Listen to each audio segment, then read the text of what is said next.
नमस्कार दोस्तों, स्वागत है आपका हमारे चैनल पर।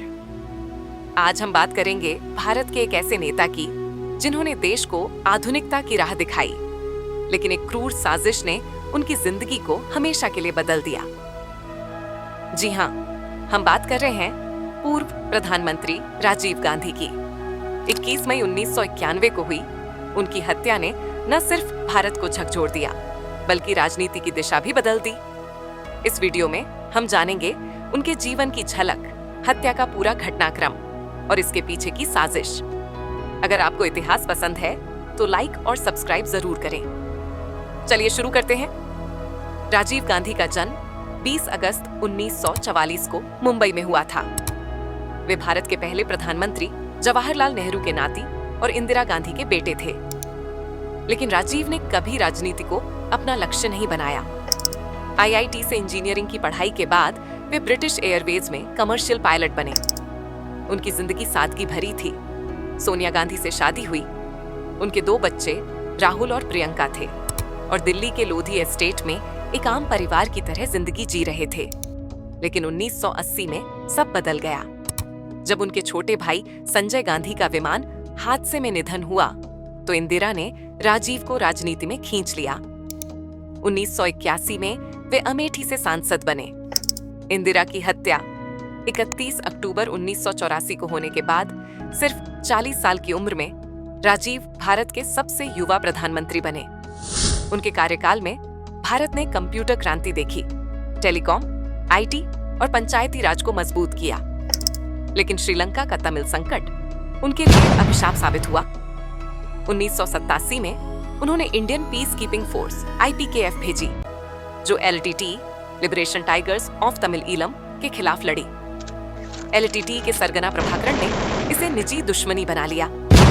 राजीव ने 1989 में चुनाव हारकर सत्ता छोड़ी, लेकिन 1991 में कांग्रेस की कमान संभाली और फिर से सत्ता की ओर बढ़ रहे थे।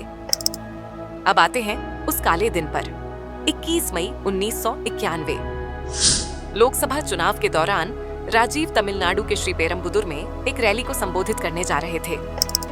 शाम करीब 9:20 वे स्टेज की ओर बढ़ रहे थे।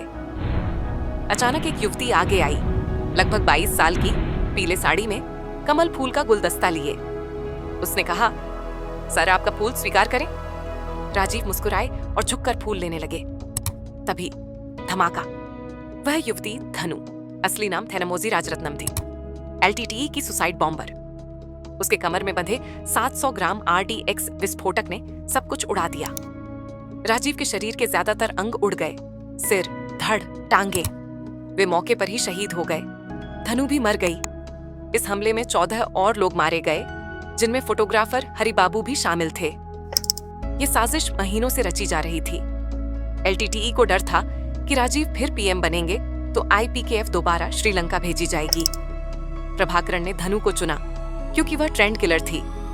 साजिश में LTTE के कई सदस्य शामिल थे, शिवरासन, सुबा आदि। ये भारत की पहली बड़ी सुसाइड बॉम्बिंग थी। हत्या के बाद CBI ने स्पेशल इन्वेस्टिगेशन टीम SIT बनाई। 1998 में TADA कोर्ट ने 26 आरोपियों को मौत की सजा सुनाई, लेकिन अपीलों के बाद 4 को ही फांसी हुई, मुरुगन, संथन, पेरारिवलन और नलिनी। बाकी जेल में सड़ते रहे। 2022 में सुप्रीम कोर्ट ने 6 को रिहा कर दिया, जिस पर विवाद हुआ। LTTE को भारत ने बैन कर दिया और प्रभाकरण 2009 में श्रीलंका युद्ध में मारा गया। राजीव की मौत ने कांग्रेस को तोड़ दिया, लेकिन सोनिया ने पार्टी संभाली। उनकी विरासत आज भी जीवित है। डिजिटल इंडिया का बीज इन्हीं ने बोया। वे एक विजनरी लीडर थे जो भ्रष्टाचार के खिलाफ लड़े। दोस्तों, राजीव गांधी की हत्या सिर्फ एक व्यक्ति की मौत नहीं, बल्कि लोकतंत्र पर हमला था। यह हमें सिखाती है कि शांति कितनी नाजुक है। अगर वीडियो पसंद आया तो कमेंट में बताएं। क्या आप LTTE पर और जानना चाहते हैं? शेयर करें, सब्सक्राइब करें और बेल आइकन दबाएं। मिलते हैं अगले वीडियो में। जय हिंद।